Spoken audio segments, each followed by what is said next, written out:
In this video, we are going to share with you one of Helen's favorite diet for weight loss systems, programs, however it is you want to call it. We can't really call it a specific diet because it's not that strict. Helen's got a way of choosing and selecting her foods that if somebody on the outside was looking at it, they would probably say, oh, hey, this looks like a really great diet for weight loss. When really, all she's doing is she's eating. She's living her life. She's eating food. She's enjoying food. But she's doing it in a way that allows her to continue sustaining her physique, her figure.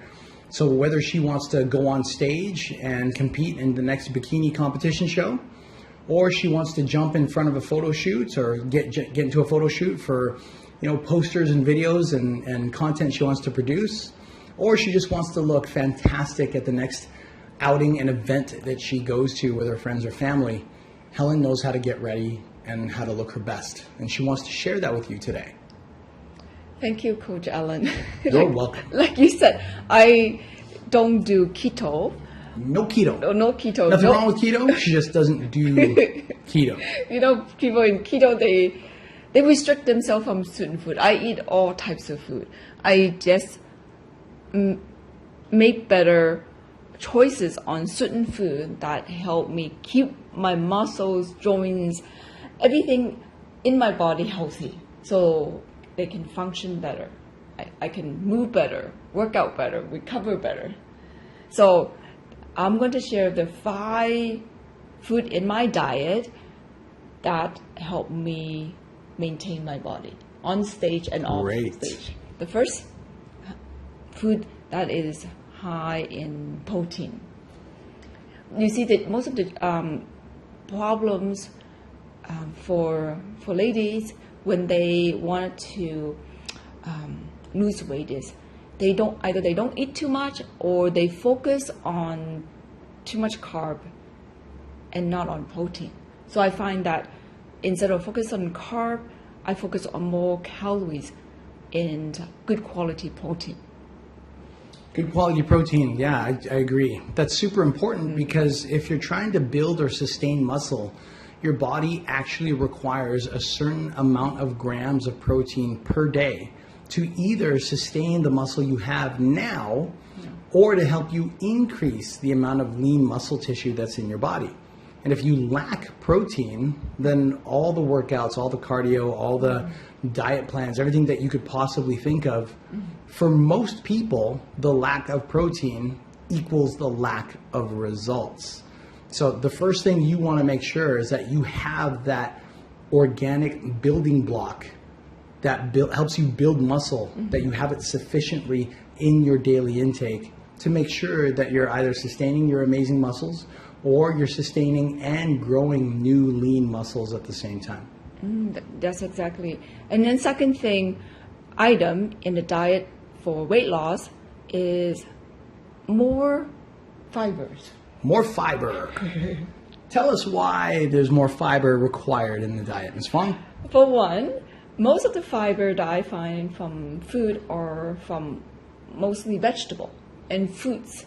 And not just that fruits and vegetables have fiber, they also have tons of minerals and vitamins, which our body need to function better. When your body is working well, that means your body is actually more active. When your body is active, it burns more calories, which is energy, which is, again, extra body fat. Oh, if you're storing the extra energy, it turns into body fat, right? Yes. Got it. Yeah, no, I totally agree. Fiber is so important. And actually, I want to say this real quick, that if you or somebody you know, ask yourself, have you ever met someone that tried to increase their protein intake, just their protein, and then they ended up having stomach issues? Well, a lot of times that happens because the body needs a certain amount of fiber to go along with the protein in order to help the body break down and digest that protein amount. Like if you're somebody who's, let's say, a 100-pound female, and all of a sudden you decide that you're going to start consuming 50 grams to 100 grams of protein a day, well, if you don't have enough fiber to go along with that, you may discover that basic things like not having an upset stomach, like being able to go to the washroom normally, that becomes a challenge. So you got to make sure that you're getting your fiber, because without it, your body's ability to absorb that protein to build muscle diminishes. And you don't want that. You want that protein coming in, and you want it feeding into those muscles, to your amazing muscles on a daily basis. Awesome. And next on the list, food in my diet for weight loss is food in its natural form, which means less processed, less work in the factory. So why is that? It's because not just the food you get from its natural form, your body have to use more energy to process the food, which means more of your body fat will be used.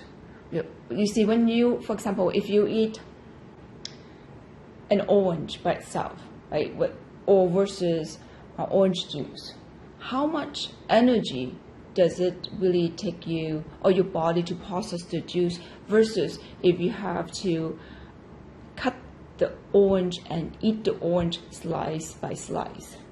So your body is using more of its energy to process the orange. For example, orange has fiber, right? So your body is using more energy and less energy to just drink that glass of orange juice. So the extra energy will come from your body fat. So to lose weight or fat, you need to have the ability, your body have to have the ability to burn off the excess body fat. Got it. Yeah. That makes sense. Additionally, as on top of what Helen just shared, one thing that most people don't realize is if they're eating a lot of processed foods. Processed, generally speaking, in this video just means it comes from a bag or it comes from a box. A lot of people don't realize this, but eating enough of that processed food on a daily basis over time, it starts to increase our insulin resistance levels. And to make this video short, so we don't get overly scientific, insulin just basically means that it's a hormone that's in your body that helps regulate your body's ability to use food, the stuff that you eat and drink, as energy or to store it as fat. Well, processed foods are built. The end result of consuming a lot of them is processed food turns into fat.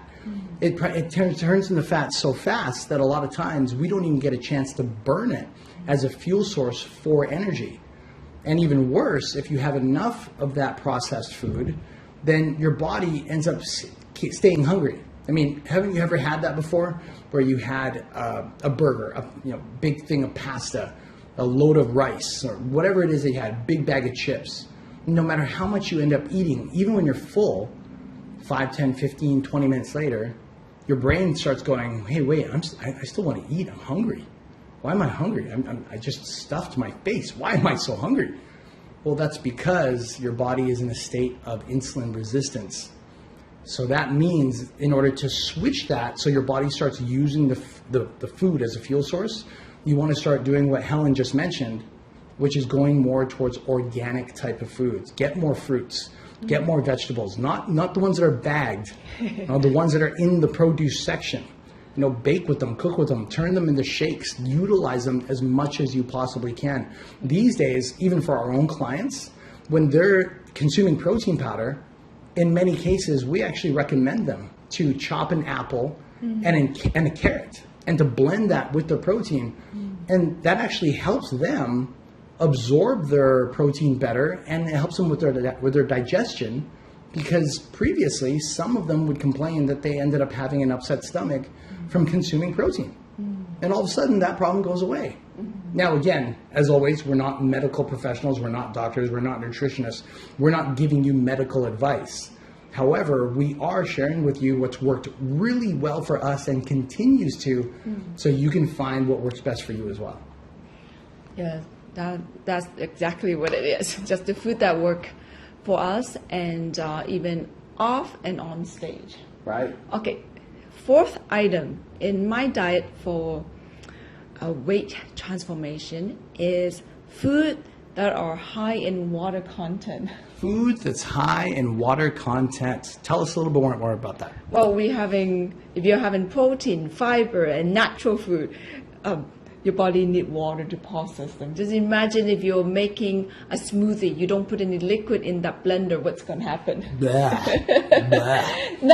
blah. Not just the blender. I mean, you can process the food inside the blender. The engine might break down as well, Could. right? Yeah, it could. So it goes the same for your body, your liver, your stomach, every tissue in your organ are made of water. For blood, for transfer to other parts of the area, need water content. And most people are not keeping the body hydrated.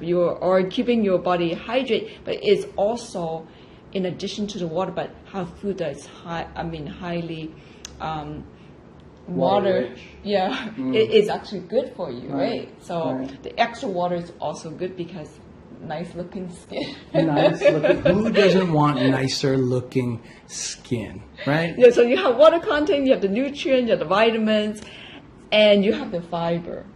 So food that has high water content. High water content is super important because, like what Helen just mentioned, most people that we come across are actually dehydrated. And here's a common one that we always hear, and one we want you to avoid. Right. Oh, Helen, Alan, I'll drink water. I drink water, but I usually wait until I'm really thirsty, and then I'll drink. It's too late. It's too late, yeah. And it's too late. And you might be saying, well, why is it too late? What do you mean? It's too late when it comes to your liver, your kidney, your digestive tract. All of that needs to stay hydrated, especially if you are working out, training, lifting weights, running, doing some form of cardio. One of the common things that we notice is that dehydrated individuals usually cramp really easily. That's a bad sign. Right. It means that not only are you dehydrated, but you've probably been dehydrated for a long time. And think about it. How can you grow lean muscle if your muscle is cramping? How can you work it? How can you exercise it? How can it develop into lean, amazing muscle tissue if it's constantly cramping and it's having to repair itself and recover from the cramps? Because that's a minor injury. Right. You don't want that. Right. You know, like once in a while we might cramp here and there. It's part of life. Right. But if you're noticing that's a consecutive part of your daily, weekly, monthly living, that means that you definitely need more water-rich foods and you need to consume more pure, filtered water at the same time. Yes. In addition to that, Coach Alan, and you're watching this, as we get older, we lose that thirst sense. So, but we still have the appetite for food that, for example, watermelon, cucumber. Yeah, whoever says no to that. You know what's funny? If you ask somebody to go, Yeah. if you want some, they'll usually say no. Yeah. But if you lay that on the table, Yeah. it's already chopped, it's already Right. ready to eat. Right. People pick that up. Right. They'll eat that. But they would not drink the water, but they would eat the watermelon. Sure. They would eat the cantaloupe, Tasty right? as heck. So, like cucumber is 90% water. Watermelon is too. Cucumber is 90% water, so is watermelon. Yes. So Amazing. if you focus on food that's highly formed with water, meaning even if you don't have the appetite for water, but you're still getting the water content in, which what your Right. body needs to transform. Right. And on top of that, sorry, No, go ahead. your fat doesn't process because your body needs to use the fat as energy. If you're dehydrated, if your body is dehydrated, the fat doesn't get breaking down into energy. So you have to stay hydrated in order for your body to use the fat Yes. as an energy source. Yes. Very good. I read that somewhere from my course. Hey, genius level 2.0 right here. And the last food in your diet for weight loss should come from food that are organically grown. For myself, I find that food that are not organically grown has lots of pesticides. So in other words, you want to try, I mean, it's hard, okay? Let's face it. It's not always easy to get fully organic If foods. you can, focus on if that. If you can, or at least incorporate that into Yeah. your daily eating routine, Yes. even if it's just a bowl of salad, like something, Yes. then you want to try to lean towards at least getting access to that once a day, one meal a day, if you can, Right. or more, because you do want to avoid pesticides, herbicides. And again, it's hard to, it's like sugar. It's everywhere. It's hard to avoid completely. So the goal here for this video is not to demonize it because it's a part of life, Right. at least here in North America. But at least we can try our best to minimize the amounts we consume so our bodies become healthier over time. Yeah, because there's too much chemical in your body organs will be affected. Right. Yes. And you want your organs to not be affected that way. You want them running nicely. Is exactly. So these are the food in my diet for weight loss or fat loss. Got it. There you go. There you have it. If you enjoyed this video, go ahead and click that like button. If there's something you want to share with us, if you have a plan that you've been using that's been helping you develop your own weight loss, go ahead and leave it in the comment section below or ask us a question. And if you want to see the next video on how Helen continually maintains her transformed body, even off stage, even we're coming up to 4 years later, Yes. go ahead and hit that subscribe button so you can check out the next video. So please subscribe and I will see you in my next video. Next Thank you. video.